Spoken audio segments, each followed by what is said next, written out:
अस्सलाम वालेकुम students. Gene transcription और जीन ट्रांसलेशन, अभी हम आपको इनकी टर्म्स को बताएं।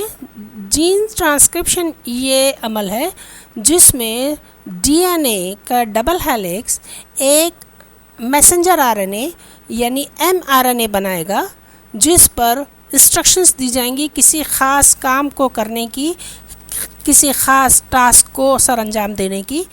ठीक है, इस ऐसे मैसेंजर आरएनए को बनाने का जो काम है वो हमारा डीएनए डबल हेलिक्स न्यूक्लियस के अंदर करेगा और एक जो मैसेंजर आरएनए बनेगा, इस पूरे प्रोसेस को हम जीन ट्रांसक्रिप्शन कहते हैं। इसमें जीन उसी हिसाब से तरतीब पाएंगे जैसा कि टास्क मौजूद है।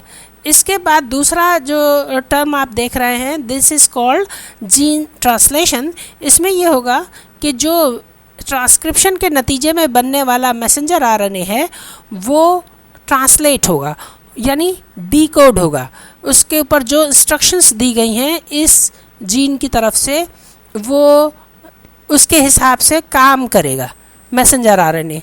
तो इस काम करने के अमल को जीन ट्रांसलेशन कहते हैं। ठीक है, तो ट्रांसक्रिप्शन मैसेंजर आरएनए का बनना, कौन बना रहा है? डबल हेलिक्स डीएनए, जो बनाने के दौरान ना तो अपनी तरतीब ख़राब करेगा, ना ही उसमें कोई डैमेज आएगा। और अगर ऐसा होता है खुदा न खास्ता तो यकीनी तौर पर सेल में एबनॉर्मलिटी क्रिएट होती है। तो ये कुदरती अमल है और इसमें सारी इंस्ट्रक्शंस दी हुई हैं, वो एमआरएनए में ट्रांसफ़र की जाती हैं और उसके यानी उसकी फ़ोटोकॉपी बनती है और वो फ़ोटोकॉपी जो है वो उसके हिसाब से यहाँ पर काम होता है, ट्रांसलेशन होती है। ठीक है, आइए हम प्रोसेस देखते हैं। अच्छा, ये दोनों टर्म्स किस सिलसिले में इस्तेमाल की जा रही हैं? प्रोटीन सिंथेसिस के सिलसिले में। तो आइए हम ये डेमो देखते हैं कि प्रोटीन सिंथेसिस किस तरह सेल के अंदर काम होता है। आपको ये तो पता है कि जो डीएनए है वो कहाँ पाया जाएगा? न्यूक्लियस के न्यूक्लियोप्लाज्म में, चारों तरफ से न्यूक्लियर एनवेलप के अंदर घिरा हुआ। तो अब देखिए क्या होता है, आइए देखें। ये एक एंजाइम है आरएनए पॉलीमरेज।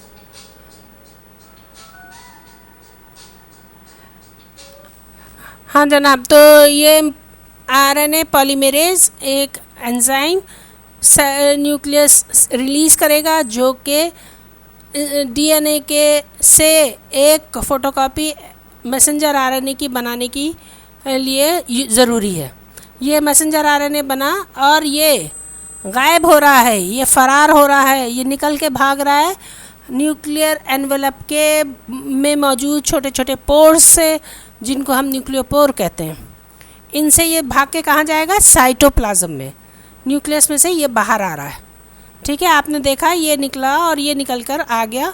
ये साइटोप्लाज्म है, ब्लू एरिया, और ये न्यूक्लियस है। न्यूक्लियस पे ये मौजूद न्यूक्लियोपोर्स, इस तरह ये पोरस एनवेलप होता है जो कि आपको आपके डीएनए को घेर के कुछ डीएनए के साथ थोड़ा सा न्यूक्लियोप्लाज्म लेकर इसमें कैद करके इसको एनवेलप में बाउंड करके रखता है। तो अब ये हमारा एमआरएनए जो है वो रिलीज़ हो गया और साइटोप्लाज्म में पहुंचेगा। अब ये कहाँ जाएगा? ये जाकर अटैच होगा राइबोसोम से। राइबोसोम आप अच्छी तरह जानते हैं कि वो पार्टिकल है जो प्रोटीन सिंथेसिस में अहम किरदार अदा करता है।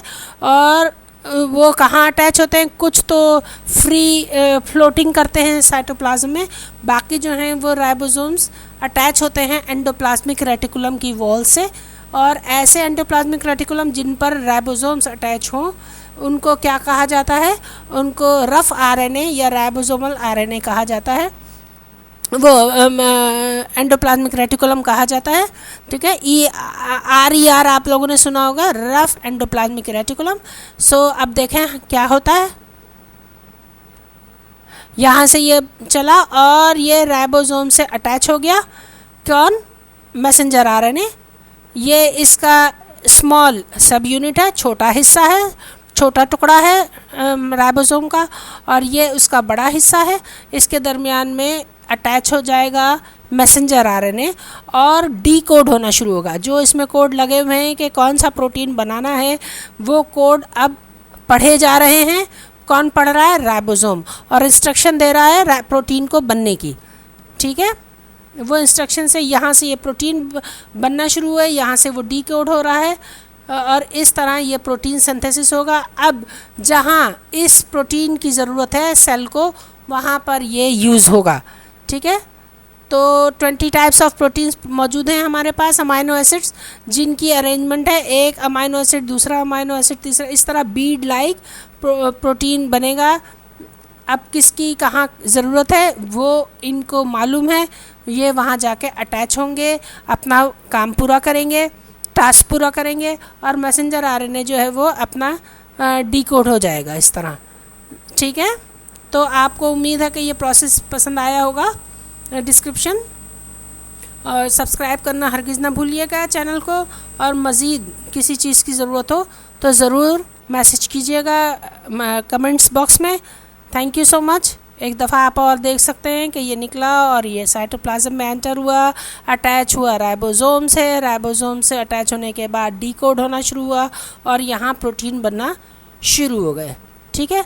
चाहे वो 10 प्रोटीन्स वाला अमाइनो एसिड वाला प्रोटीन हो, चाहे वो 20 अमाइनो एसिड वाला हो, लॉन्ग चेन हो वो, या 2 अमाइनो एसिड्स पे कंटेन शॉर्ट चेन हो।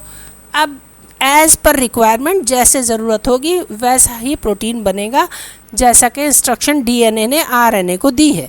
मैसेंजर आरएनए उसको उसी तरह ही काम करवाएगा जैसा कि उसको हिदायत मिली है। Thank you so much. Subscribe करना ना भूलिएगा।